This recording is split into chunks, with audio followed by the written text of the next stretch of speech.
Europe, USA, Canada, Switzerland, and the rest of the world with our safe, secure, fast, and convenient service that offers you the largest selection of payout locations in the Gambia. Supersonics Money Transfer. We are currently in 34 African countries and counting, giving you quality money remittance services that are second to none. Visit the Google Play Store or the Apple Store today to download the Supersonics Money Transfer app and enjoy excellent money transfer services only with Supersonics.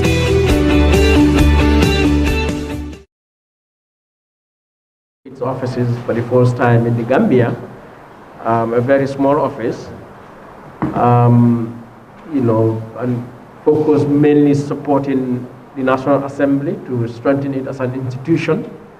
And so a lot of our work is inside the National Assembly, its structures and its staff, not necessarily the members, but the staff and the internal structures of the National Assembly to strengthen them.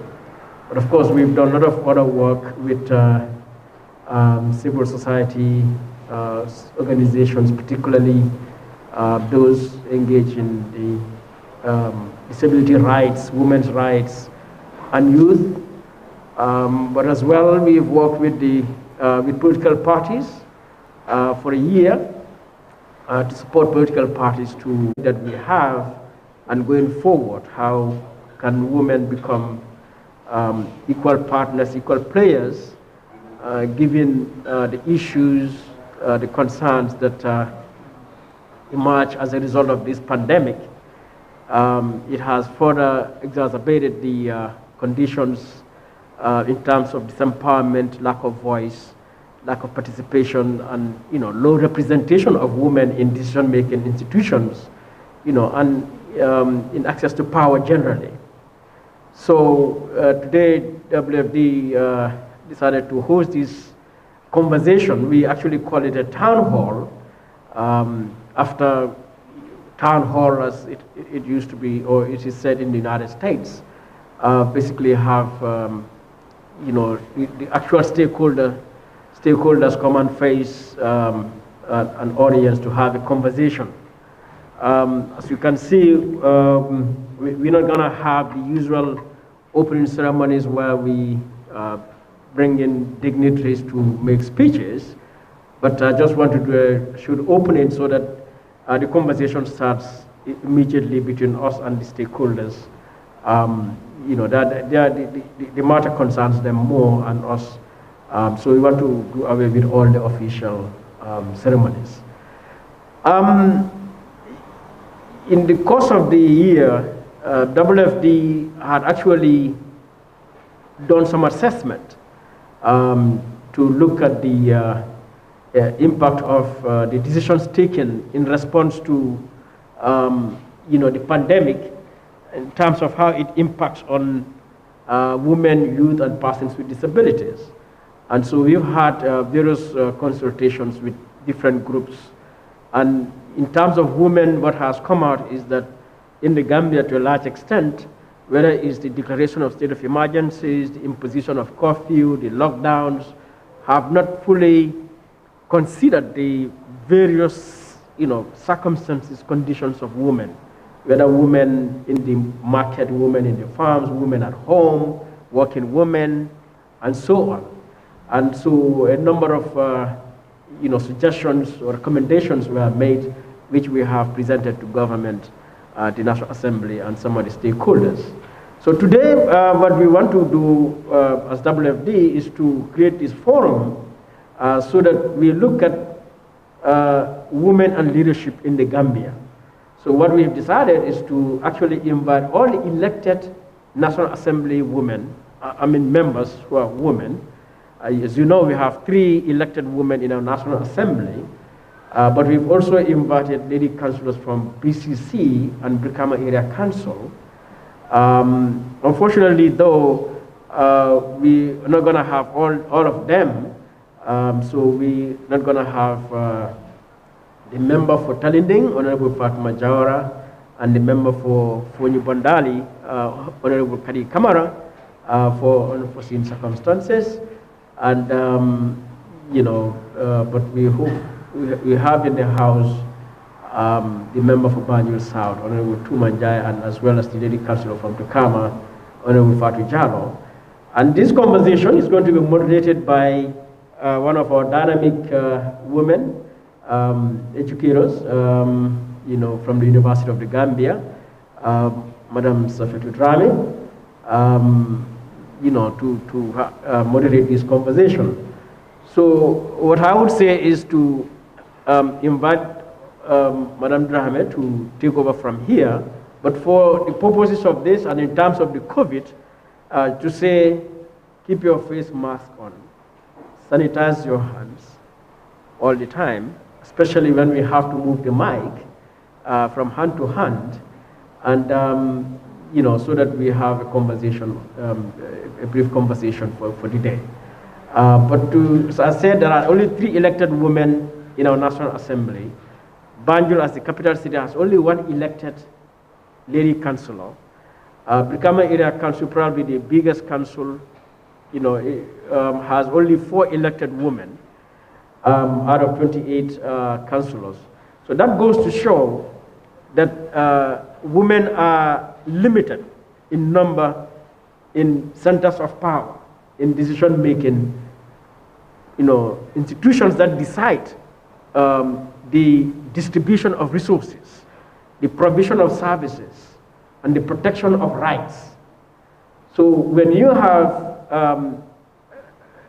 that situation where in a society 50% at least are women, you wonder whether the very issues, concerns, needs, rights of women would be catered for adequately. So which means whether that society in itself would obtain equality and justice for everyone in society. So when we think about this deeply and look at the bigger picture, it tells us, therefore, what is the problem that 50% of that society are not represented at places where we decide the national cake, where we decide where services will be delivered, where goods, public goods will be delivered, and how to protect rights in homes, in the streets, in the markets, at workplaces, and so on and so forth. So these are issues that I'm sure, Safetu is better placed to highlight them. And these women we invited here who are elected, I'm sure they will share with us the very challenges, their experiences in seeking election, in getting nomination in their parties.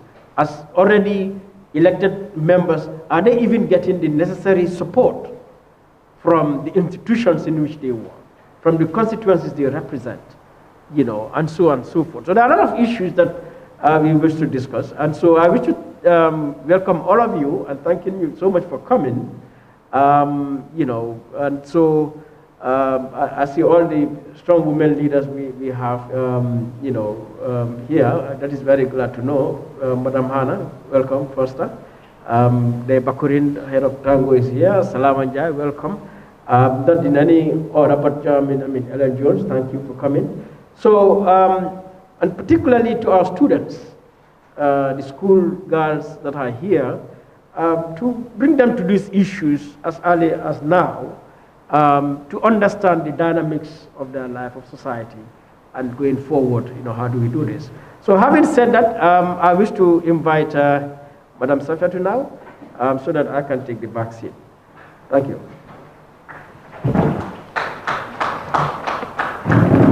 Everyone attending this auspicious occasion.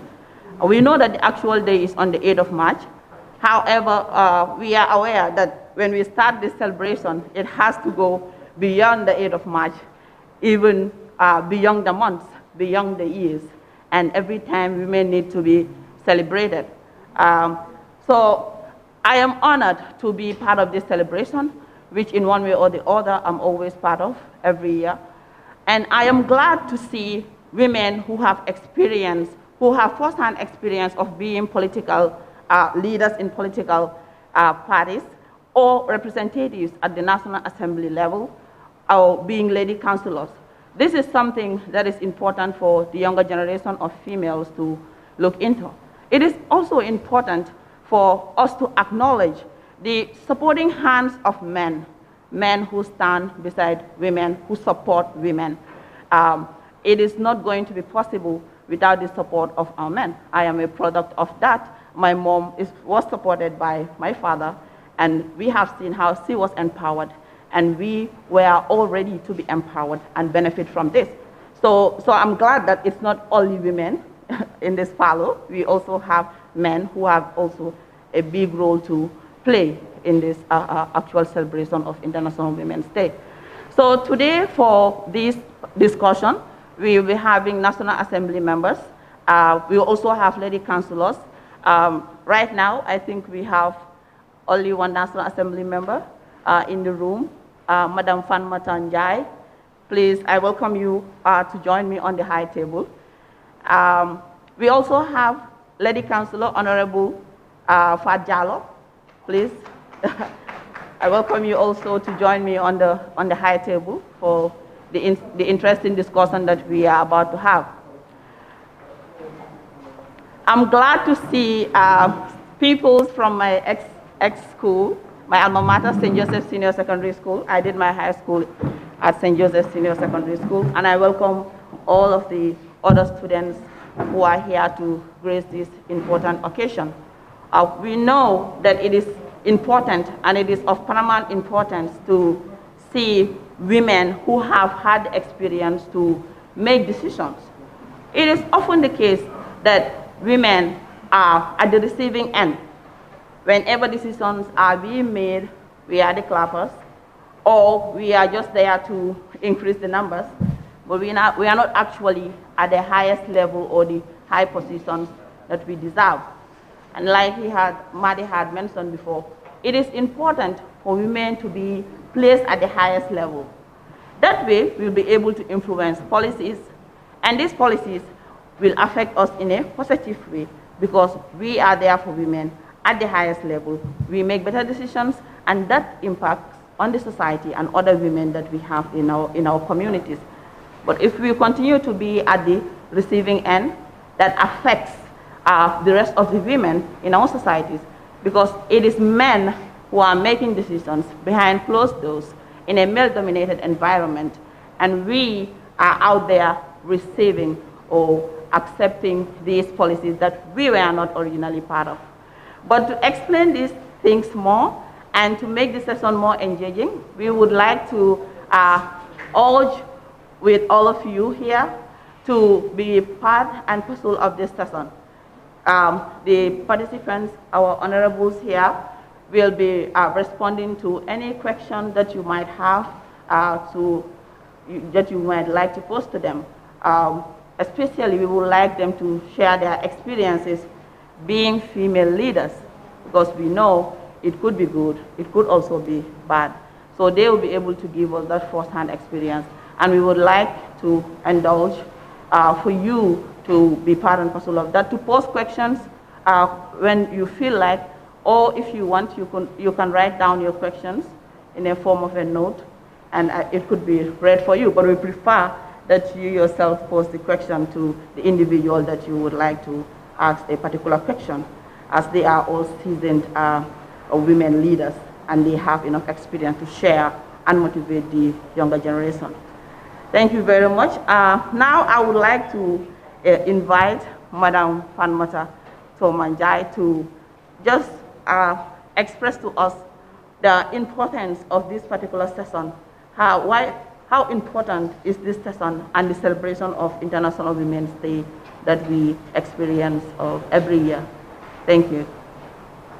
And also, I would wish to extend my gratitude to Westminster Foundation for Democracy for giving us this opportunity as politicians to share our experiences with the younger generation. We all know how difficult it is in politics. We've all seen how stressful and how demanding political life can be, but notwithstanding, my motto is always, if it is thinkable, it is possible.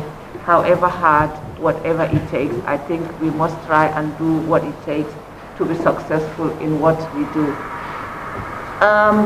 We all know that we are in a pandemic that affects the whole world, let alone Africa, let alone Gambia, being one of the smallest countries in Africa.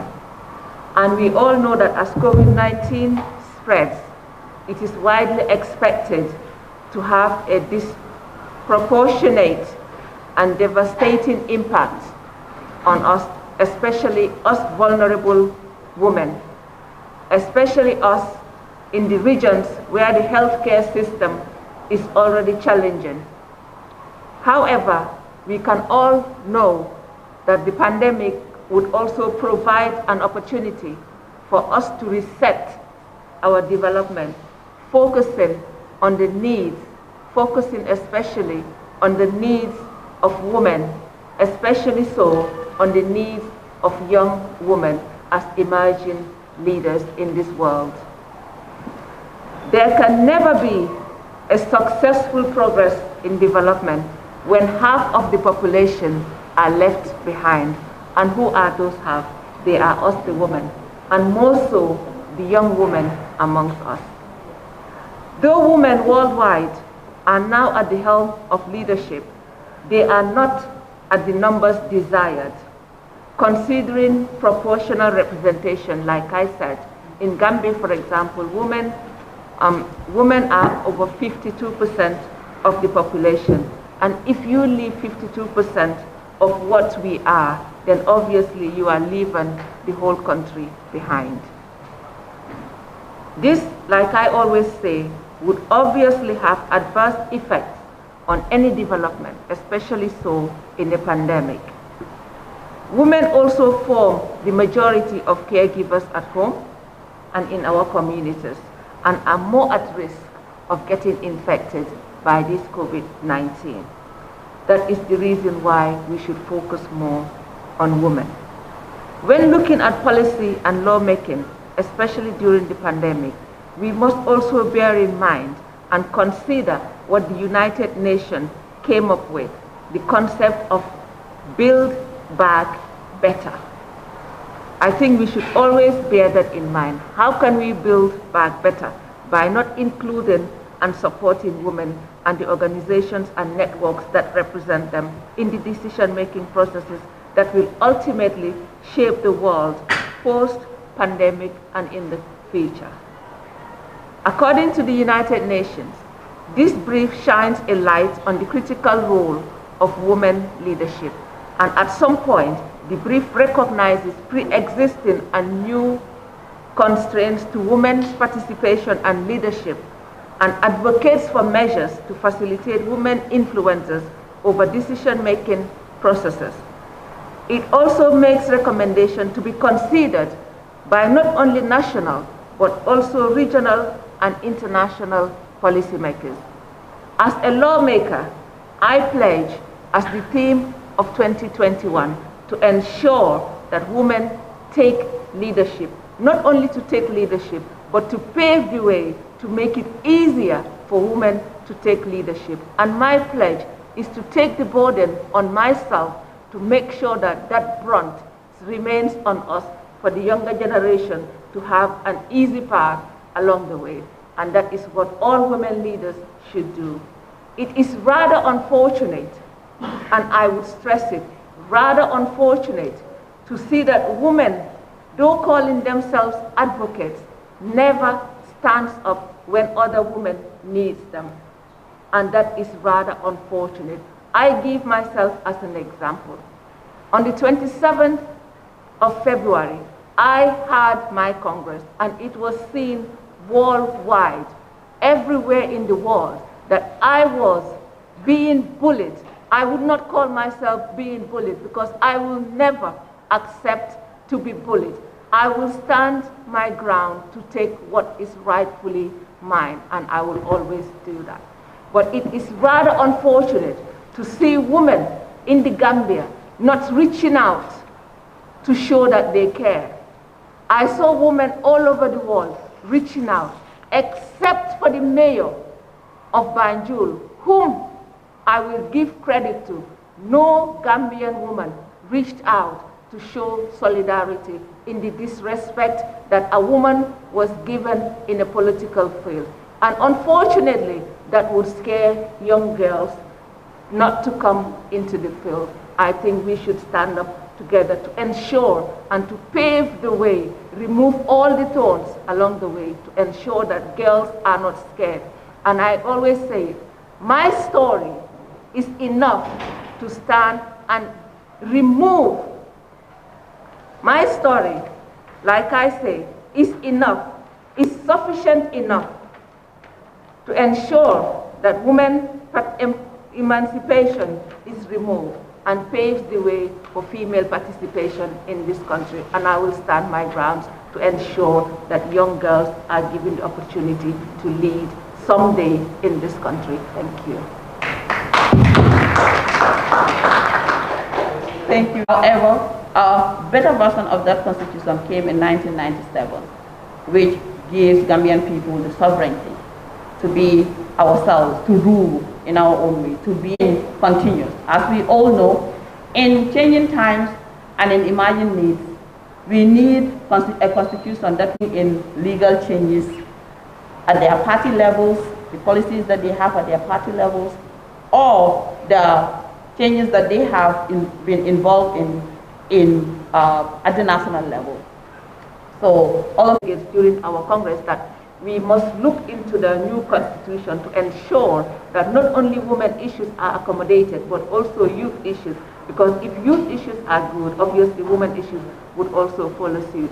And at my own personal level, when I was elected in office in April 2017, I established my foundation called the Identity Program, and we sponsor young girls who otherwise would have dropped out of school. We try our best, and we've also worked with market women to ensure that the burden on their financial burden is eased. We've worked with the ladies that sell fish in Banjul market, and we've tried to reduce the amount of debt that they take. So we supported them somehow, and I ensure that the Gen Set from Ghana was also inaugurated in the Gambia, and they've launched the Young Female Political School in Gambia.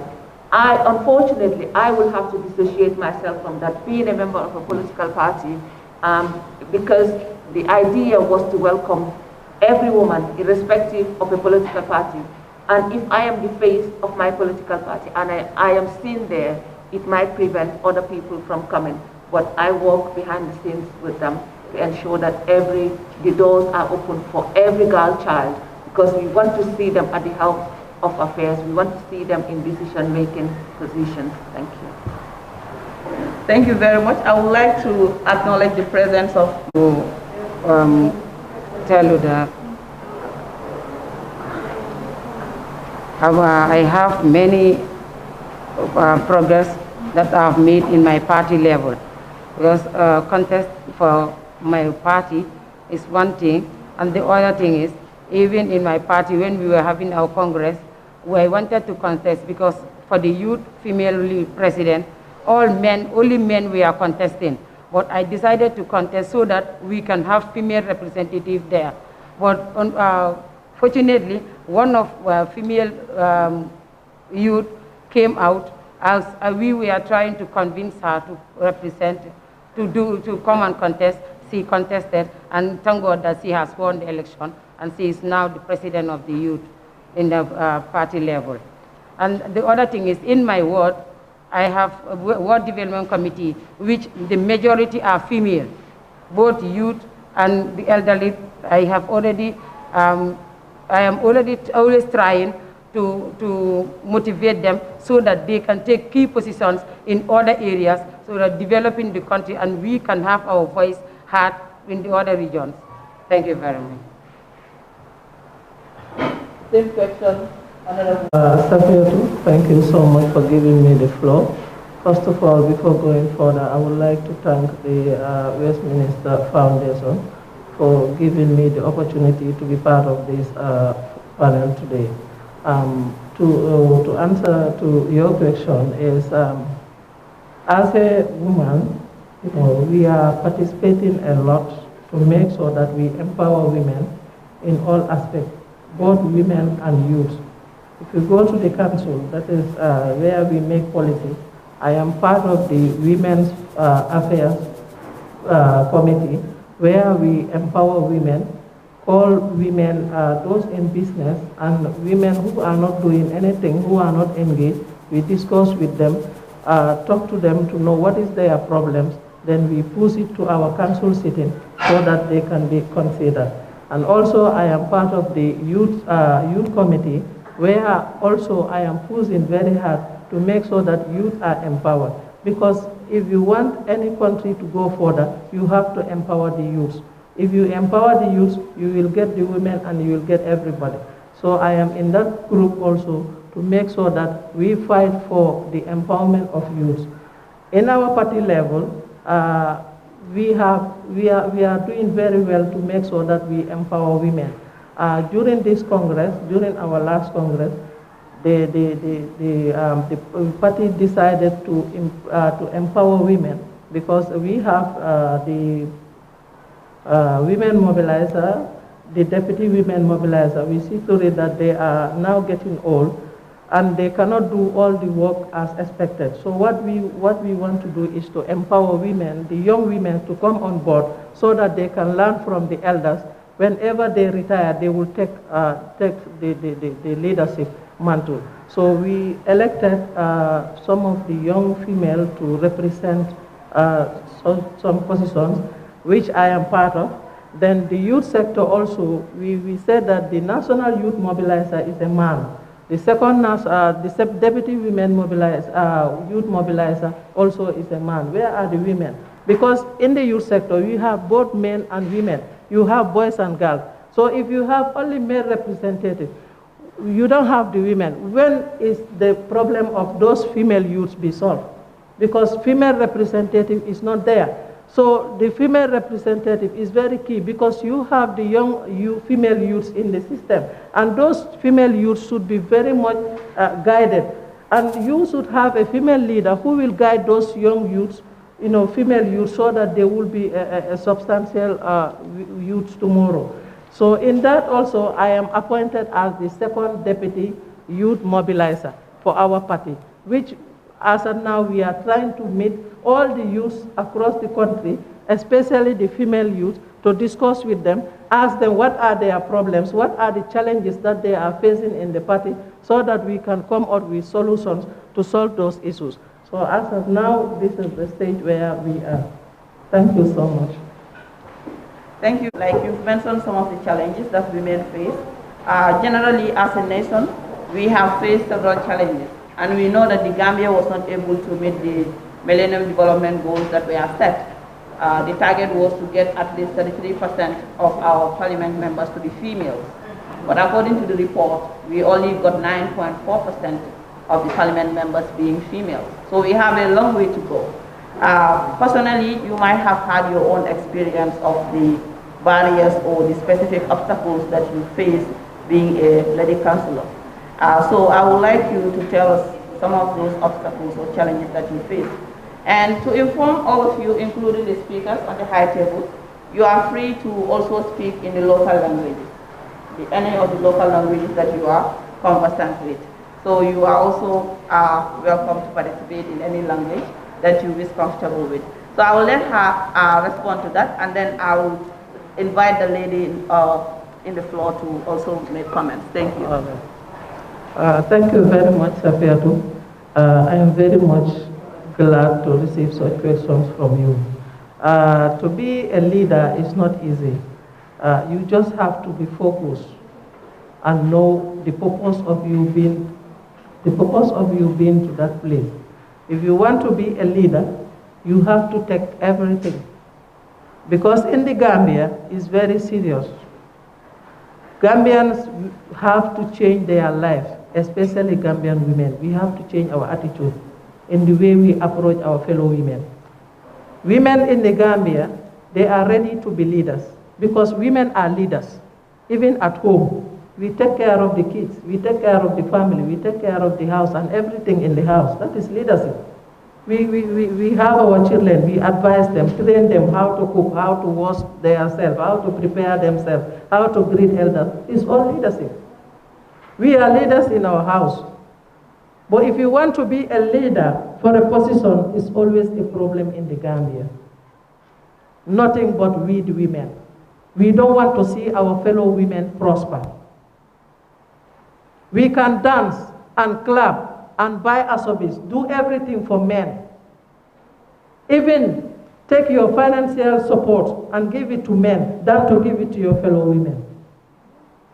When are our tears going to be wiped off?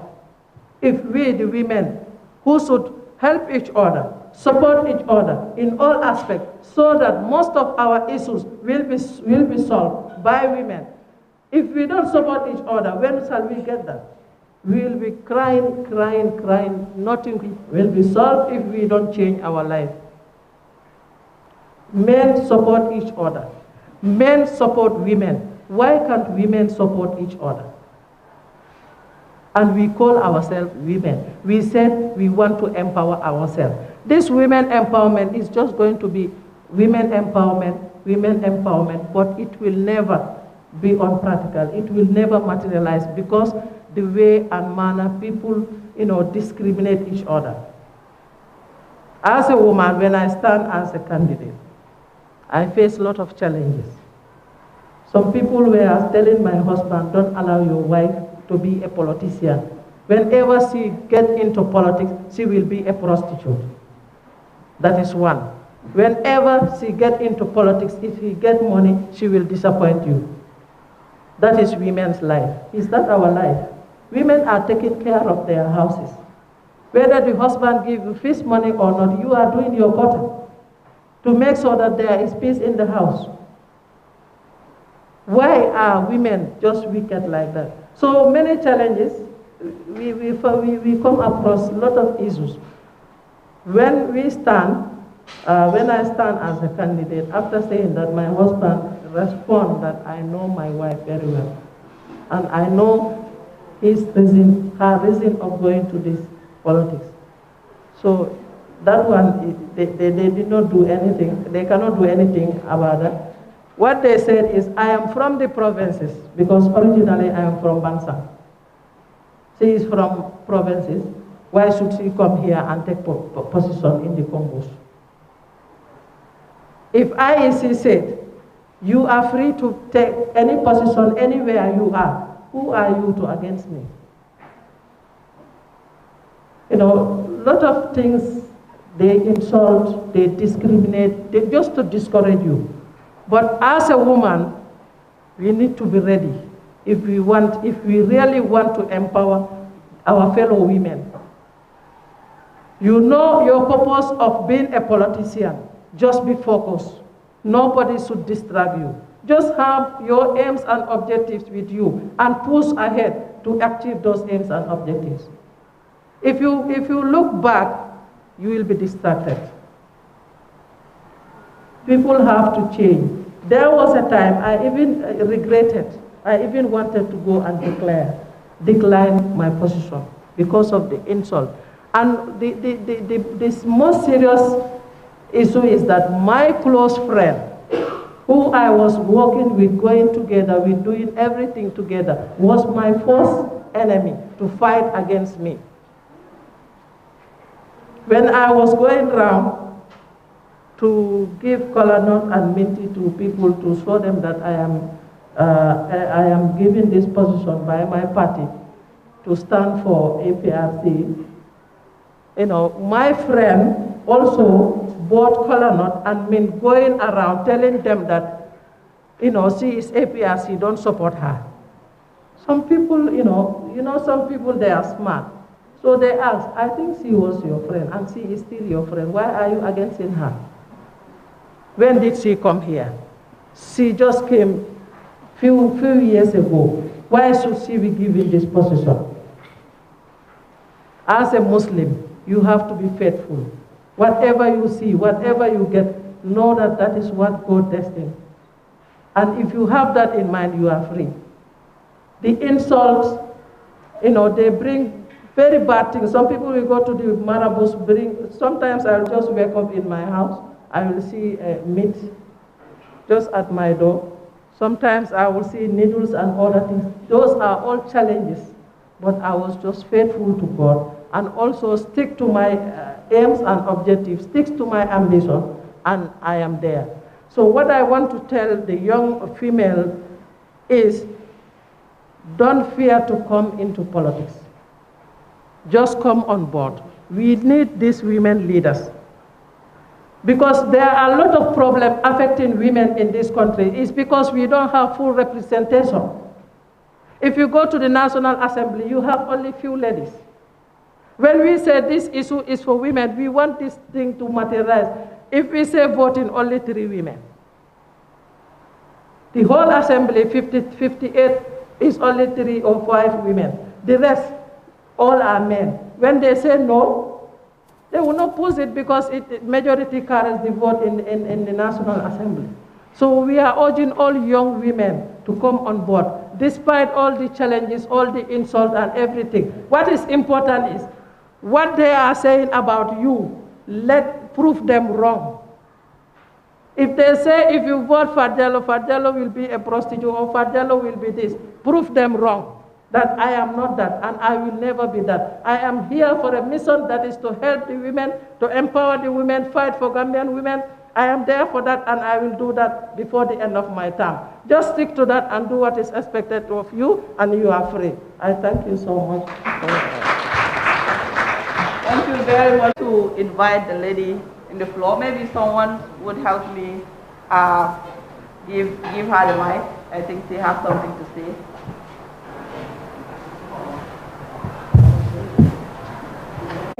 To sustain them in the tribunal is a problem. And we all know that in the district tribunal, issues like land issues, livestock issues, marital issues, and other GDP issues there is where they address them before it gets to another level. So if all the men are sitting in that place, sometimes it's difficult for the woman to lodge her complaint with the district tribunal. I want just to find out from the honorable here if they are aware of this process and what is their contribution in that. And if not, if they are not aware, what are they going to do? And I also want to inform them that it was just yesterday that a woman was inaugurated in the Okonyomi district as a member of the tribunal. This was a long process though. We have been working on for like 3 years. Successfully for us, it was just yesterday that we were able to do that. And I think with that, now women will be free to lodge their complaint to the tribunal. And that will ease their body, because these are women who have faced a lot of discrimination in their district. So I would like to find out from the honorable what they contributed towards the cause. Your name, and I'm sorry for that, but I think I am not aware of any problems in the tribunals, but be rest assured, I will try and find out, and before I leave this place, we will exchange contacts, and I will get back to you as soon as possible. It is really sad to know that women are not being paid, whilst men are being paid doing the same job, which I think is totally wrong, totally unfair, and totally discriminatory, and should be condemned. But what I will assure you is that we will look into it. I will go back to the National Assembly, and the main problem, like we've all identified, is the lack of representation of women. If we are not represented where laws are made, if we are not represented where policy is discussed, then obviously we will not be properly represented anywhere. Because if laws are made without bearing in mind the concept of women issues, without you wearing your gender lenses. I attended a seminar, and from that day, I always carry my gender lens in my hand. Anything you say, I will look at it the other way, because there are 2 sides in a coin. And if you miss the one side, you cannot fully describe that coin. And that is the problem that we are in now. We must force ourselves to be recognized. We must be heard. We must not only be seen, we should be heard. The problem is now we are seen. When you go to political rallies, you see a lot of women, but all they do is clap and dance and cook and eat. Where they make policy, we are not seen. And that is what we must eradicate. That is what should be stopped. We must not only be seen, we must be heard when decisions are made. It is really unfortunate that we go to the tribunal as women, represent people, do the same job as men, and end up not being paid. What that means is that they don't want us there. Because I for one, you for one, if you go to work from the 1st to the 31st and you are not paid, you will not go back on the 2nd. Probably you will go back on the 1st to see if you will be paid. If you go on the 1st, you are not paid, you will not go back on the 2nd or the 3rd. So in effect, they are trying to chase us away. But let us not, even if we go on the table and there are no seats for us, let us push them and sit, occupy their seat. That is what we must do, and that is what we must stand to do. When we leave this place, we should agree, take the pledge, take the challenge that we must stand for each other. I will be rest assured that I will get back to you on that and see why they are not being paid. I think it will be looked into, rest assured, and probably you will get a feedback. Just to pose a question to Honorable Bintu, she has rightly mentioned some of the challenges that she faces, especially the fact that sometimes it is women who are against you. Honorable Toma mentioned that, and Honorable Fan Jallo also mentioned that. So it seems like it is a big concern for women to be aware of other women. We know that it is very important for women to be supported by women. It is very ironical that we are all women, but we are against one another. It's very, very ironical. We would have thought that it would be men who would be pulling us down, which is kind of the obvious thing that comes to our mind when we think about women being disempowered. But unfortunately and funnily enough, we are listening and we are hearing cases of how women are standing against women. This is not something that is totally new, because there have been researches that were done to find out why this phenomena happens. The fact that in many of our societies, our culture, our structures that are in place discourage women from participating in politics, in our social life, in economic productivity. These things, these challenges, these barriers that women have to push through until they are at the higher level. The experience, the bad experiences that they have had, it's enough for them sometimes, if they are not thinking in the right way, to feel like, okay, I've struggled so hard to get to this position. So I will not let anyone take this position away from me, because they have struggled so hard. But that is not a justification. It is not justifiable that you have struggled so hard to reach to that level that you are going to block the way for other women to come on board and also be part of the process. So this is called the alpha female syndrome. We should fight against this. We should be self-aware as women. If you find yourself in a position, be self-aware that you are there to support other women. So the question that I would like to pose to you, Honorable Bintu, is how did you navigate to be nominated and elected finally to be a lady councillor for your ward? Thank you. Decided that we have to stand firm so that we can fight this fight together. By doing that, I started campaigning, going around, talking to people, going to my ward, asking youth to come out so that we will start campaigning for our rights, so that some of the unlawful behaviors will be removed. By doing that, after the election, elders of my community came to me to advise me to contest for the election. But unfortunately, my mother did not allow me. Well, as time goes on, my father, they went to my father and then he accepted. After 2 months, he passed away. Then they came back to my mom, asking her. She said she will look into it. She will think about it. Then she called me and said, Bintu, this is something that your father wanted. Though I don't want it, but she wanted that, and he wanted that, and he died. He passed away. And I think I will allow you to do it, because that is his wish. And I told him, then, it's left to you. If you want me to do, I will go. If you don't want, I will just leave it. And he said, okay, God is with you. God is with you. You can just go on. Then I went, I campaigned, and then after I won the election. Well, after winning it, but it's not easy. In any this thing, you have a challenge. And the challenge is you have to be bold, stand bold, and then to fight to have your right. If we all want to say that we are going to stand back because of the stigmatization and the insult, we will never go forward. And what we are fighting for will still continue. In anything you are doing, have the courage, I have to do this and I want to do this. This is my goal, this is what I target, and that's what I target, and I will go for it. And then when I started, you will have insults, people will be calling you names, some will even say something that you don't know anything about, but you just ignore, focus on what you want to do. And you have other challenges like financially, because the challenges you will have is, being a female, you don't have that financial support, and you have to print t-shirts, flyers and others for your campaign, and people going around with you for the campaign. You have to start to giving them, even if nothing, but even water, you have to give it, and you have to buy that. That's another challenge. And how to balance your political activities with your marriage, if you are married. If not, most of the times, you end up losing your husband, because you have to take care of your husband, your kids, the family. Sometimes your in-laws will, if they have their engagements and others, if you don't go once, twice, they will start saying, she feels so big now, she don't attend our programs, she don't do this, she don't do that. That's also another problem.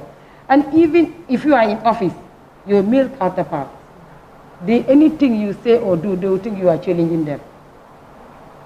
And that's a big stress. Even in our parties, we encounter that too. For instance, I will take an example like the Honorable Tumanjai. When I said, if had it been, they have many female in this decision-making team. What they did, they would not do that. I've tried to call one of my fellow councillors, who is a PPP member. I was even quarreling with him. He said, oh, you are always gender biased, let me just ignore you. And we are facing challenges, which if you are not standing firm, you can just go through. But what I want, we have to support each other. And the main problem is we women. The insult and even the fabrication come from us. Your fellow women will start insulting you, they will start calling you names.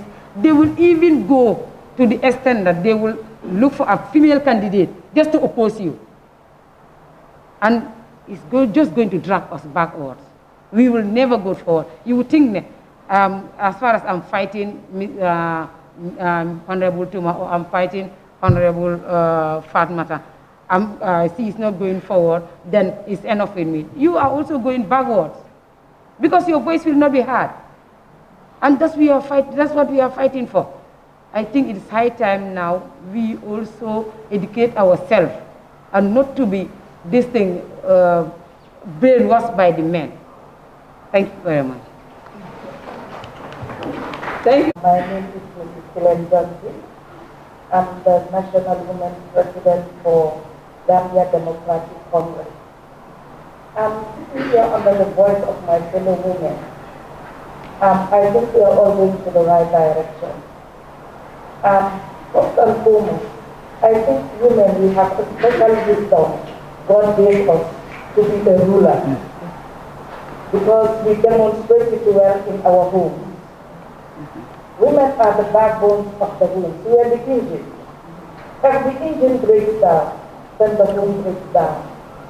So I think women, it's a high time we are aware of what we want, where we want to be, and how we want to complement each other. Despite our tribe, religion, you name it, where we come from, it doesn't matter. Which party we come from, it doesn't matter. Women should look on their own interest, how we can avoid the pull-down syndrome. The pull-down syndrome in women is what is setting us back. If you don't have the mindset to work as a team, to work as a body, despite which political party you are, then we will never make it. If we have Honorable Tumajai, for example, in another party, and we know her constraints, all women should start in one voice, no matter where we are coming from. So it's high time men know that we are together. If we are together, no one can pull us down. So my question I'm posing on this platform now, how can we work on this pull down syndrome? Because every woman seated here today might have experience of one way on how she was pulled down by a friend, by a family, by a colleague, somewhere, somehow. And again, I'm a business entrepreneur. Like my honorable lady said there, financially, if we are not empowered, then we are nowhere. Our voice, our strength, our powers are limited. And now with this COVID-19, we are having a lot of constraints when it comes into business, women in business. We have challenges with the cross-border trading. It's a big challenge. It was there before. And now with this COVID, it's more on the high side for women in business. We are seeing what is happening with the aircraft. The flights are so expensive that if you want to travel on your business trip, you're thinking about airport that's there, COVID be there, the flights are expensive, excess baggage there, so they are minimizing us. So we cannot flow. And if the women in business are using all their resources they are having for their day-to-day running in the house, then they are penniless, they are bankrupt. How can we empower women in business to stand? If we stand together, we can fight for our future. Thank you very much. But if the woman is not present, like the home feels like it's not a home. So that is in fact something that we all experience. And the question she posed is how do we address the issue of the pull down syndrome, being pulled down. Okay, let me start with her since the mic is there, and then we can then transfer to Honorable Madam Allen. Madam Allen, I think we can fight this thing if we come together. For instance, we have a program called the Women in Leadership. I think Auntie Salama is part of it. We come together from different parties, and then we will sit and discuss how to go about politics, helping each other to stand firm so that we will not be discriminated. And despite from the party you are, if we are going to contest, we have to go and join you to campaign for you so that you can win the election.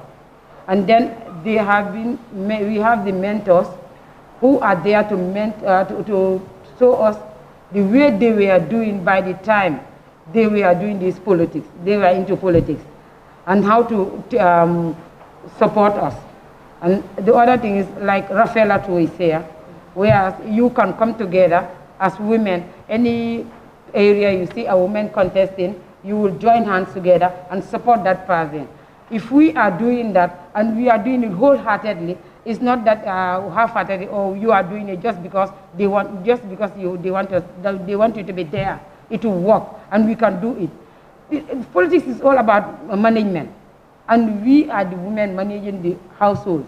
If we agree that we are going to take this thing and we are going to take it seriously, we will move. We are going forward. Nobody can stop us. Yeah. Thank you very much. To the country representative, Mr. Madi, for the invitation, and also to our wonderful the speaker. We are really proud of you. You really made us proud. You did very well. Actually, I want to, Ms. Honorable Kumanja, I want to start my statement by saying Gambia. And again, if you should say that, you know, Gambian gender activism is there with us. Anyway, this is my opinion. Because as a debate member, when I contested for the elections in Bangladesh, I remember that we are one of those that wanted the Gambia, the organization which I represent, you know, offer this kind of training. So, in this case, I want to believe that it's an internal facility. So one has to be very mindful. We are just trying to be very careful. That's why we never take our open. We wanted to know how, what prevails. Because a lot of issues came over, there was a lot of talk. But definitely, to say that we are not, in support of you or we active in the dark, I don't think that you are really fair with us. Because you are someone whom we really, appreciate, for entire regard. So I am definitely not comfortable with that statement. But despite all this, we are with you in this, and we will continue to support you, that I really want to assure you. So coming back to Ms. Gaite, Councillor Gaite's earlier statement, yes, at one of the Gambia, we started from one of our partners, the Peace Building Force. During the course of 2019 and 2020, we implemented an activity where 100 women from all the 17 registered political parties. Actually, I think we identified 5 women from each of the political parties. They were giving training, in campaign skills, fundraising, all kinds of things. And at the end of the day, we made sure that they were given the mentorship that was required. We have one of the mentors here, by the name Honorable Say. We have the likes of Fatima Jawara, the likes of Amisila. They know the truth, and definitely we wanted them to pass the health calling. The experience, to share their experience with them. Unfortunately, I reached out to Honorable Sumayai. By then, she was in Africa attending ECOWAS meeting. So definitely I think we are doing our best. But again, the one would say, it's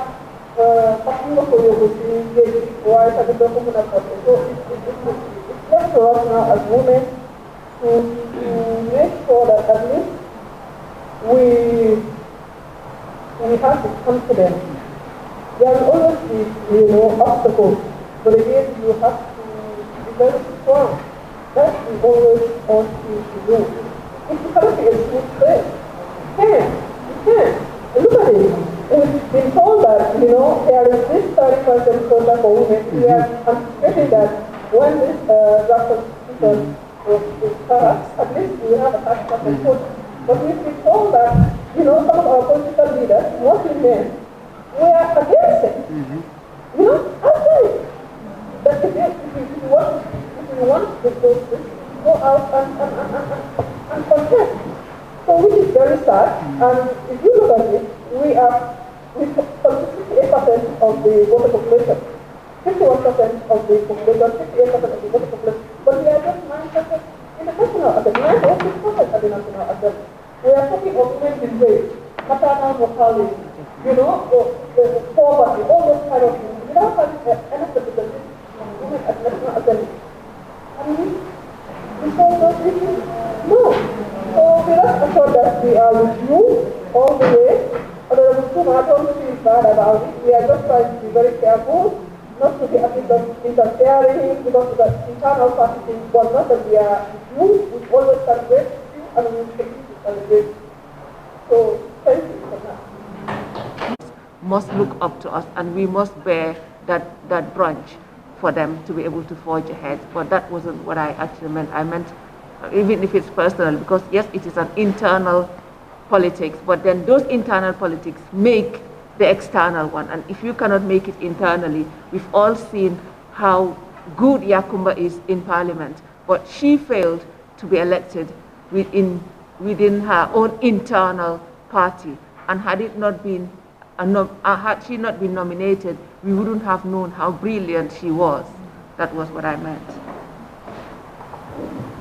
Mention the challenges women face coming from other women. We know that there are gallant women who are always there ready to help other women. But we always sometimes do need the motivation, someone to tell you to go on, that you are doing a good job. I would like to invite Dr. Cisse. I guess he has comments to make or questions to pose. I don't like the fact that the men are sitting at the back. We should be sitting with you because it shows that we are all in this journey together. Because without you, we are nothing. I'm not interested in the issues that inhibit women's political participation. Obviously, research shows that culture is one. But then again, through education, we can deal with that. But my concern is with the financing. Politics in Africa is very expensive. And women are inhibited from taking part in the political process, effectively barring them from taking leadership positions and also decision making. My question is, how can we really ensure that women get access to finance?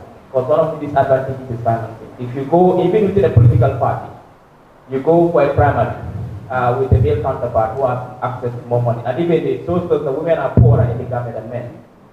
He has the money, he has the chance to win. That is even both within at the internal party level, but also at the national level and also local government election level. What can we do to ensure women are financed, access to financing, so we can encourage them to take part in politics? One of the things, perhaps, that's my idea, perhaps we could have a bill, a law in the Gambia which says that there is a specific fund to be given to women who want to engage into politics, some kind of affirmative action. But again, I want to listen to you guys or you ladies. Perhaps you have other suggestions, other opinions, so that we can solve this problem of financing, so we can have access to money when they want to take part in the politics. Because we need more women leaders, we need more women in the politics. And it pains me that after 56 years of independence, we still don't have a woman who is a party leader or who is contesting as a presidential candidate. Thank you, Dr. Cisse. And we've been told that that's called law. As far as the Constitution, we are talking about that now. But again, we've been told that, the election bill is about to be taken to cabinet. So, the Constitution, no Constitution, is parliament. I'm not coming here to identify. But again, there are progressive forces in this country, especially regarding the vulnerable minorities, women, youth, so I've been very informed that, you can see the first forces are still in Korea. So we are here, we will have another time to discuss about PDP. That's we can always have. But for now, I don't know how you can use your influence, to make sure that at least the process system that, we have in the government. We can really provide what I can that is really. So I don't know how, for us, absolutely, that we will do our advocacy. But again, if you don't hear the bad ideas also prevail on you, we have them, definitely, have it. Anyway, that was just okay, Honorable. Because as female MP, we are working on something, because I think that would be the best legacy that we would ever leave in that National Assembly. Being elected and working to ensure that we have at least 30% of female MPs after us or when we leave. I think personally, some of us are working on that, because the reason that we waited that long, we've wanted to do it since the first time we went into Parliament, but we were foreseeing the Constitution to pass through. And I'm not against all four. I'm not saying anything against all four, because this is not where I should be saying it.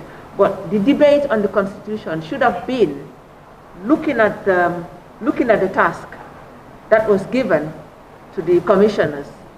And the people should have looked at the Constitution Review Act to see whether they have fulfilled their mandate.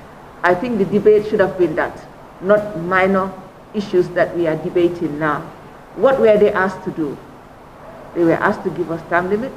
They were asked to look at religious, gender, or socially biased, unbiased constitution, and they were asked to ensure that the Constitution protects every Gambian, if not.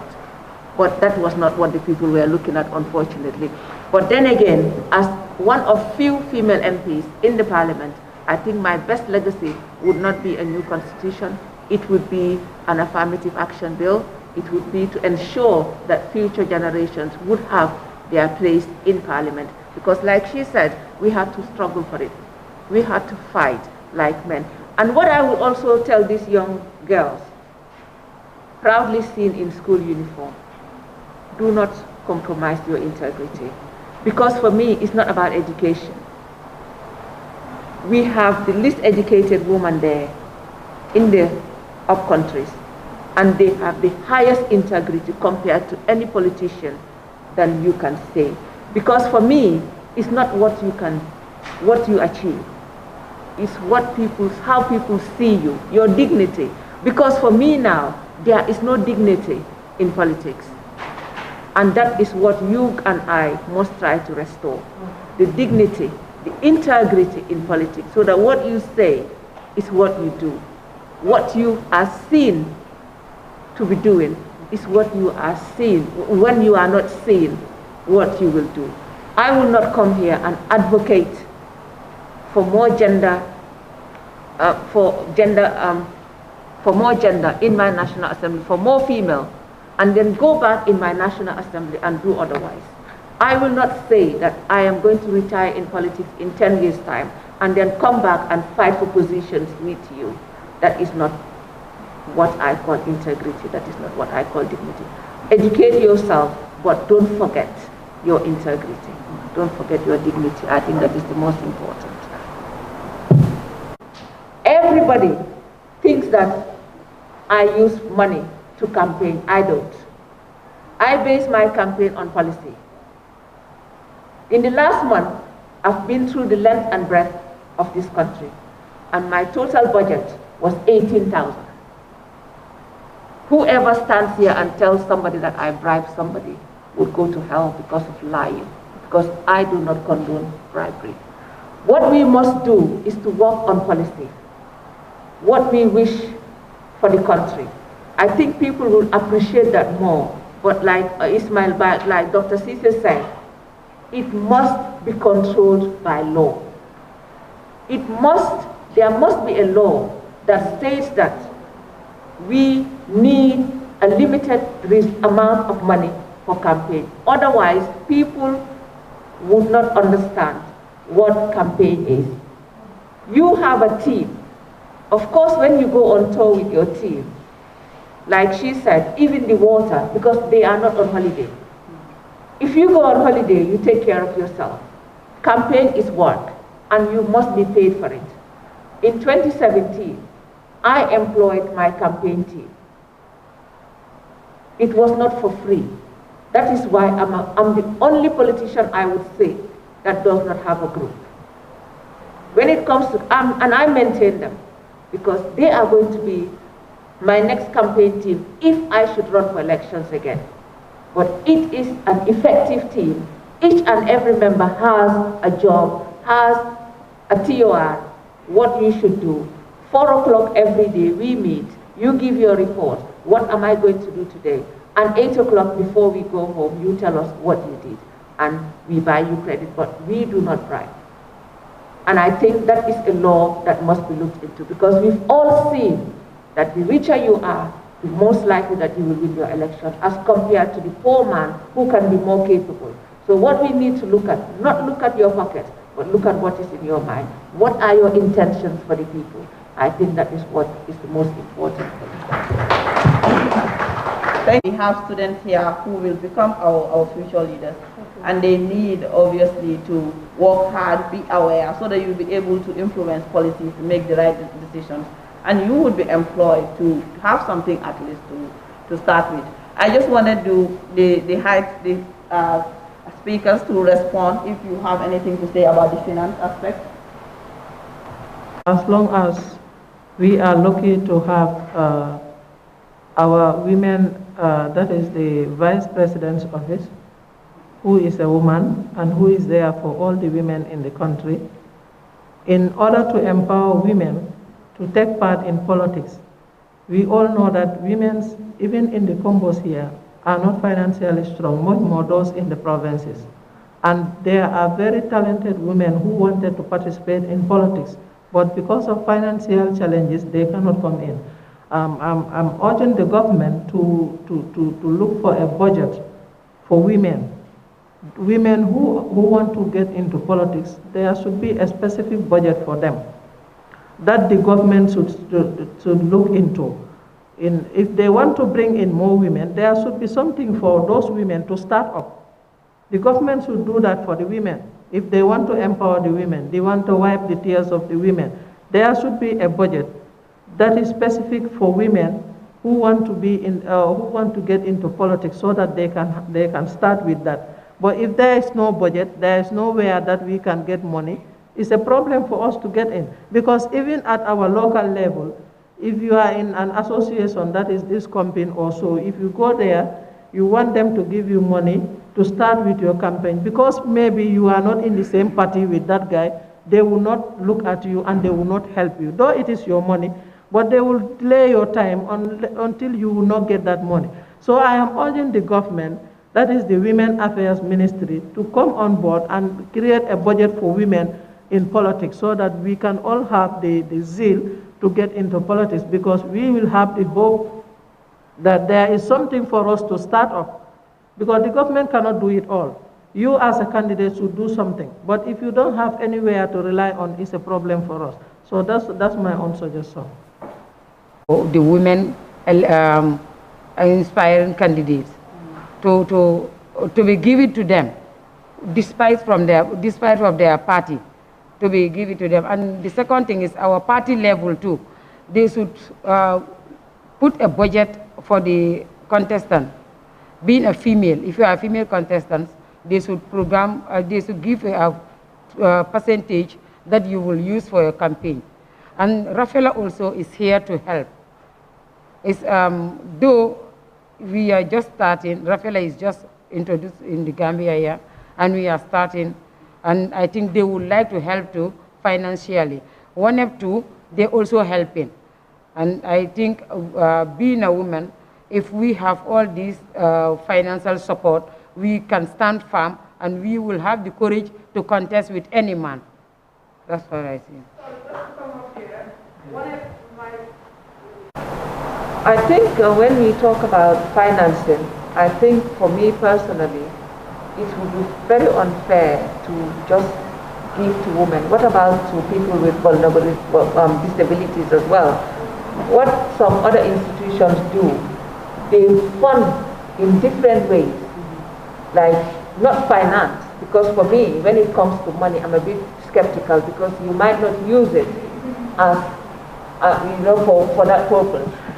What I would recommend, or what I would support rather, is to encourage women and to train them to be more effective, so that when they go out to run for public office, they can stand out. Because it's not only about the quality, it's not only about the quantity. The quality also matters. Because there are certain men that are exceptionally good. And if they stand with certain caliber of women for the interest of the nation as well, it is not only because we want women, but what I would rather advocate for is to ensure that we make those women capable and ready, so that wherever they stand, they will stand out and shine, because I think that is what we would want, rather than keep the money in our pockets. Because at most times, we would use it for the wrong purpose, and then it will not even be effective. What I would rather we do is to train us for like ONEP would do. I wouldn't expect ONEP to give us money to go and campaign, but I would expect us to give us training in public speech, so that when we stand, people will listen to us. Because if they don't listen to you, you will not expect them to vote for you. I think rather than looking into finance, we should try and look into human resource development, personal development, and the sort, rather than looking at the financial aspect of things. Press for the Gambia Democratic Congress. It is a great honor to be here among my fellow youth and among my mothers as well. I want to speak on behalf of the Gambian youth in general. Our aspect and our mentality about politics is really discouraging, because we think it's for elderly people and it's for our parents to go ahead with that. It's none of our business. And like all we do is sit back at home or in our ghettos or in our gardens and discuss. And some of the issues we are discussing at our ghettos supposed to be discussed publicly. Because there are so many topics that comes up that the country needs. Like there are some information and some message that is brought up when we have our home discussions and our gatherings, that's supposed to be announced loud and clear. Like if we don't come out as youth and speak out for what we want, how will people know what is affecting us? How will the people responsible for us know what we want if we don't say it out? Like I used to say, I will not wait for anyone to blow my trumpet for me, I will blow it myself. And I want to make sure my voice is heard. I want to make sure I say what is disturbing me. I don't want to sit back at home and be like, I don't have time for this man. If you're a female, then say, and all those thoughts, like, it's not affecting you right now directly, but maybe indirectly it's affecting you. And maybe what you're trying to avoid getting into might be haunting your kids tomorrow. So if you don't fight for it today, if you don't fight that battle, tomorrow your family or your kids might suffer the consequences. And another thing I want to say out to the Gambian youth is that let us not be used as agents of violence when it comes to politics. Let us not be used as agents to fight each other in the name of politics. If we put our country first, if Gambia comes first before any other thing, before whatever it is, before our differences, I believe we can go faster and beyond where we are today. We need to put the country's interest first before any other thing. If we sit back at home and expect everything to be placed on the table for us on a silver plate, it's not going to work. We need to fight for it. We need to show them, look, gone are the days that we will be clapping for you, swallowing the dust, and when we go back home, we don't even have something to buy, a can of milk to cool down the dust on our chest, or even transport to go back home. What is your share in the fight you are fighting? What is your role that you're playing in the battle that we are all fighting to make this country better? I really want to challenge the youth of this country to come on board, to come out. Let's make sure that whichever political party you belong to, let the bottom line be the Gambia first. No matter our differences, let's show the people that despite we are from different political parties, we can still rub shoulders as brothers and sisters. If we are able to control the violence and the hatred that we have for each other, this country will be a better place for all of us. And I want to ask one question to our MPs. Like, I want to know if there is a plan or a way out in managing the way politics is dividing us. Women, youth, everybody, like the way politics is dividing us and it's growing rapidly, and gradually we are thinking, is there any plan to control that which is heading to violence as I'm seeing it? Is there anything that you guys are planning to do to show the country, to show the people that despite our political differences, we can rub shoulders, and politics is not a reason to divide us as Gambians? Thank you very much. Thank you very much, Ms. Jaju. Madam Jaju, are you a Jola? Oh, sorry, you should be a Fula. That's one thing we it's should. only Fulas who have this wonderful thinking. And thank you so much for your wonderful contribution. You know, this is a big advice. It's a good advice to the young ones. We thank God that we have students here who are young. In the Gambia, as you said, we have to think of the Gambia first. And when that happens, everything will go fine. Youths in the country or anywhere around the world are used not for their purpose. Youths are not there to create problem in the country. We are there to bring peace, to develop the country. Because we have the strength, the physical strength to bring in development in this country. But instead of doing that, they are using your physical strength to kill each other, to kill people, to bring violence in the country, which is not helping the country. In order to avoid division among the youths and the women and the country at large, I think WANEP, the Gambia, is playing a very important role there, because they are not looking into one political party. They are getting in contact with all the political parties to discuss with them, talk to them how to be a good leader, and if you are a leader, what should you do? What should we do to bring peace amongst ourselves? And I think the sensitization should go across the country, that we should sensitize each other. We as leaders who are now elected to be in the position should show brighter example to those ones sitting there, that I am APRC, she is UDP, but we are very close. If you see us, you would not know which party do we belong to. We have to demonstrate that to our electorate. Let them see that if they are killing each other, we who are already elected, we love each other. We want the peace. So this difference should be clear of completely. Politics come and go, but we stay as Gambia. We stay as neighbors. We stay as families. So politics, I see no reason why politics should divide us. Every individual has his own choice, his or her own choice to support any political party. But that does not mean we should bring chaos or problem amongst ourselves. At the end of the day, you people will be quarreling, fighting. The one you are fighting for, does he know that you are existing? He don't know. He don't even know you. Even if you die, he will not know. If you are sick, he will not know. So why should you kill yourself? It's good that you play your role as a citizen, that is to support a political party and vote for that political party or that politician, the choice of your political party. But that does not warrant you to create problem or to bring enmity among each other. So I think the authorities should make more sensitization programs on TV to sensitize the general public, especially the youths, the negative aspect of being divided caused by politics. When that happens, many people will, I think they will change their system for a while. Yeah. Thank you very much.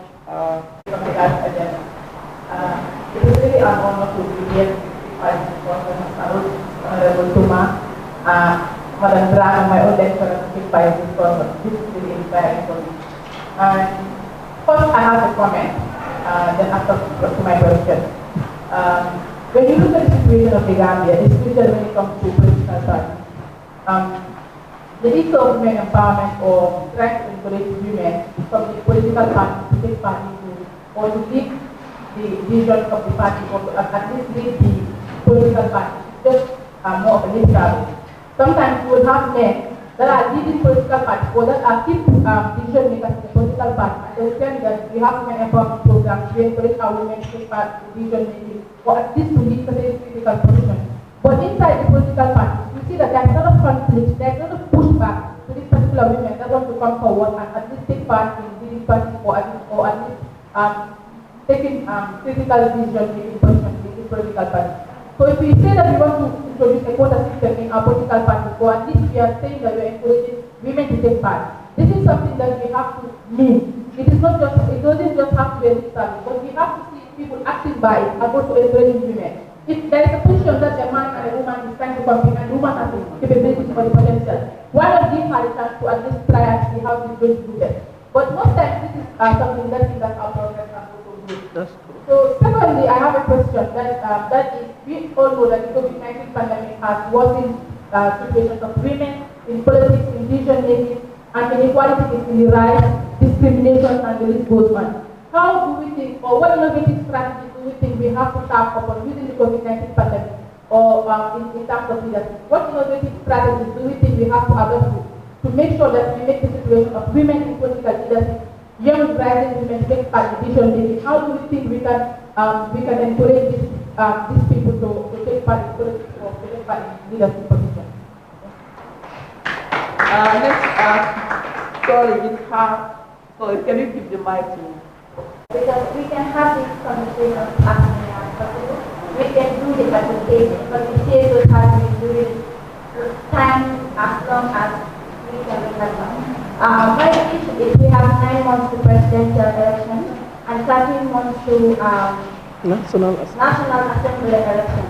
And Parliament is sitting on Monday, and on the agenda I haven't seen anything regarding the election bill, which for us was a way to lobby at the National Assembly level to have the affirmative clause, like Lady Salima has said, to have the affirmative clauses at least in the election bill.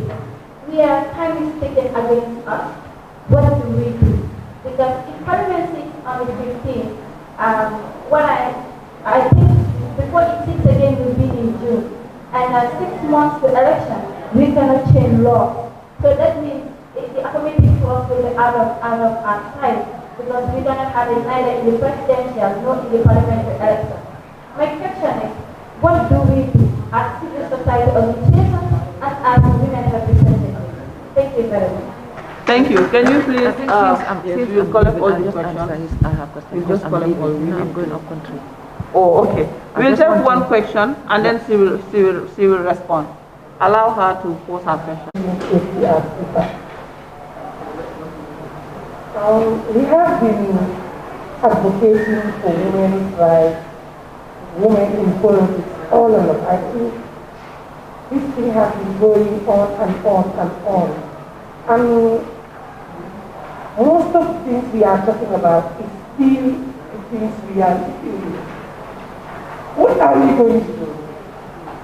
Are we going to just be sitting in our offices or going for workshops, going to conferences, discussing matters about women and stuff there? I don't think so. And most of the things we are doing is, there are people advocating. Some are advocating through workshops, through their office. We need to go back to our people. We need to go back to the grassroots. We need to sensitize women through the grassroots, talking to women from the grassroots. Because I think sometimes we waste our time talking to people who we know that at the end of the day, they will not do that. Today I'm really honored and really grateful, because those are sitting on the panel. It makes me so great. Because when we started politics, you don't have to judge. Sitting, having a panel, discussing women issues. We don't have this chance. When we see our youth are doing it, I think we should be grateful. But we need more of it. And how can we have more of it? Not only sitting on workshops, not only discussing in office. And I think we need to have pressure groups of women, the youth and the women activists. We need to have pressure groups. We had like people were saying, we had a women in leadership and peace building group that was formed by women.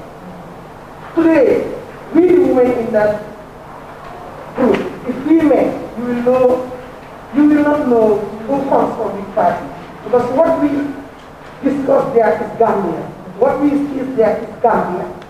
We call ourselves Gambia. We don't call ourselves, I don't call myself man safe from Gambia. No, I said man safe from Gambia. And this was what we thought, what they taught us. And we are the mentors. They are the mentors. We tell them our stories. They told us their story. But what next? How to implement those things? We need to have a force. If the project of Wallet is ASAP, we need to continue. We need to continue. It doesn't stop there. We need to continue. There is a pull down syndrome. People always say there is a pull down syndrome. Yes, but we need to fight it. We need to fight the cultural barriers. We are the ones that should do it. We have to go back to the grassroots, talk to people, try to change the attitude of people, the thinking mentality. We need to change it. We need to do more of it. Sorry. Thank you. Sessions about to commence very soon, but I don't think you have to wait for Parliament to sit before you can consult your National Assembly member or any other National Assembly member for that matter. If you feel that you want something to come during that sitting, you can push. Lobbying is at any time. You don't need to wait to see it because it is the norm here. It is seen as the norm because that is what we are used to, that only government brings about bills in Parliament. And obviously government would only bring bills that would be in their favor. They will never bring bills that would be in the favor of the citizen, unfortunately, I would say.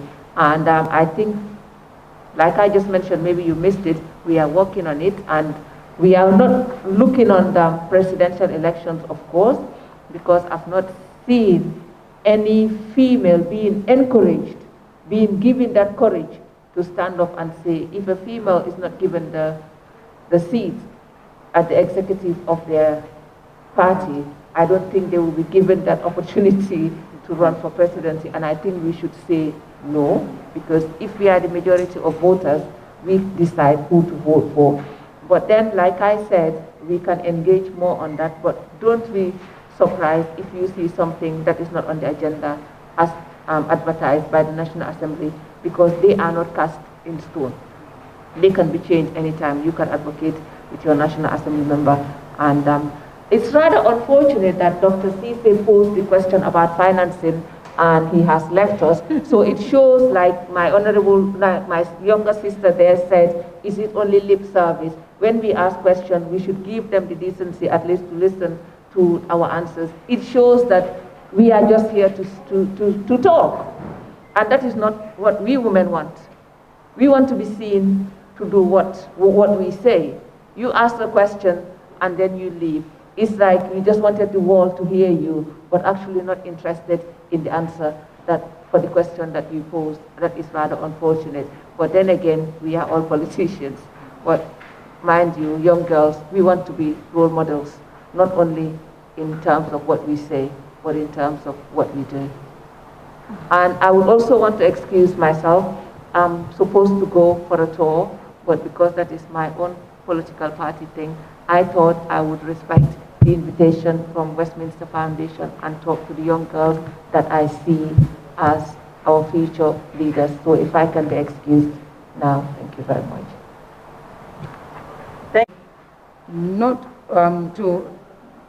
Not by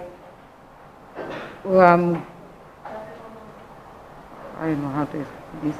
We should fight this thing by following the rules, because we know that COVID-19 doesn't have any cure. We are just trying to manage. And by managing this, the only thing we should do is let's try to advocate, and then let's try to talk to the people to educate them so that they will know that COVID-19 is something real. The only thing we should do is to stay clean and then to be taking the measures as they ask us to do. That's why I think we should all be this thing. We should all be advising each other, talking to each other, so that we will take the rightful measures to avoid the spread of the disease, the pandemic. So. Thank you very much. It's true that we need to go beyond our offices, because the simple reason is that people have the trust in us and they feel that we can represent them fully. That is why we are given those positions to be in that office. So sitting in the office alone, it will not help. We have to go down to the grassroots, go to the people, talk to them, sensitize them, tell them the challenges, the difficulties, and the importance of women leadership. In sitting at the offices, that will not help to empower the women, because not everybody will reach at you at the office. You need to go down to the grassroots, go and meet the people at the local level, discuss with them, talk to them, sensitize them on the importance of women in leadership, the importance of being a leader, and also tell them the challenges that they will face on the way. And also, if you face those challenges, how are you going to, break that challenges and go through to achieve what you want to do? And also about the COVID-19, we need to sensitize the women very well. Though sensitization is happening in the radios and in the televisions, but those are radios and television, they will not trust it. But we have to go to the grassroots, physically, talk to them, practice it, discuss with our family members, discuss with neighbors, tell them the negative impact, tell them the dangers of the virus.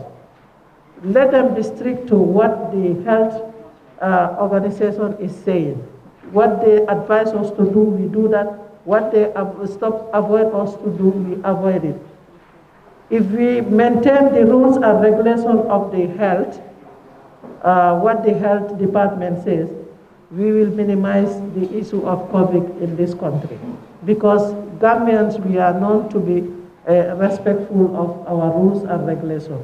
When we do that, we will ease we will ease COVID-19 issues, and we will go into do a lot of our activities. Because we all know that politics is just at the corner.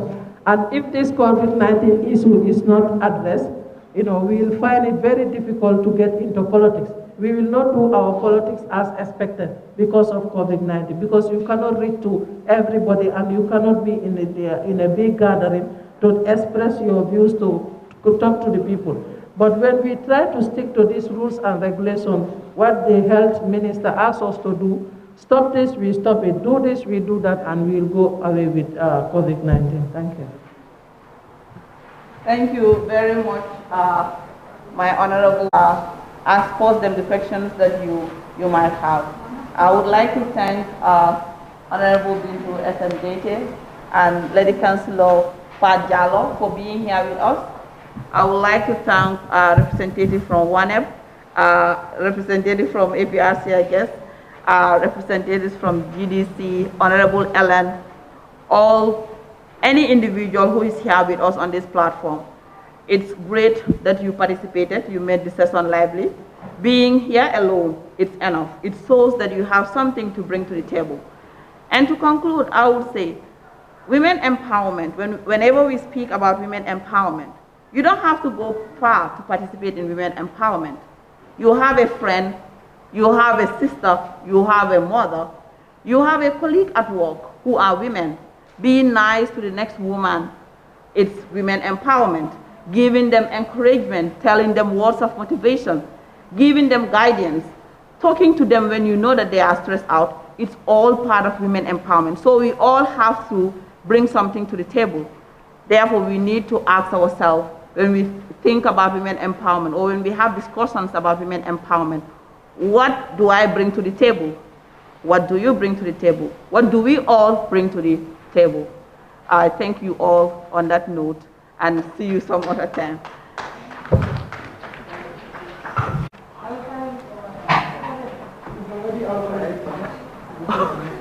I didn't even ask if you had a closing remark.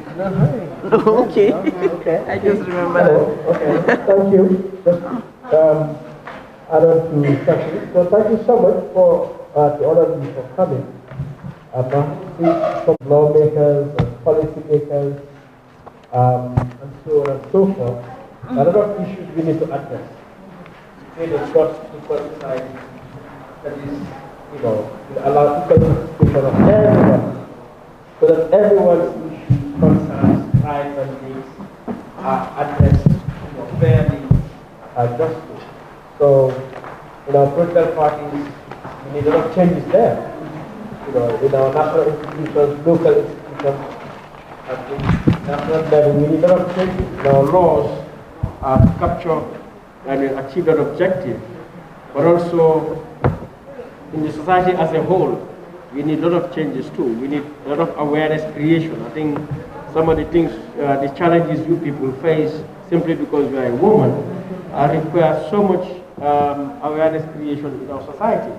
So, people abandon those very unfavorable, ideas, very, damaging ideas that we have about women and the role of women in society. And so thank you very much for coming. And I guess this conversation continues. we say March 8th is International Women's Day, but Women's Day should be every day. So let's continue the conversation. So as we leave, I just ask the students to stay back, so that we can make sure you guys get back to school peacefully. All right. So thank you so much once again, everyone. The conversation continues. Thank you. Thank you.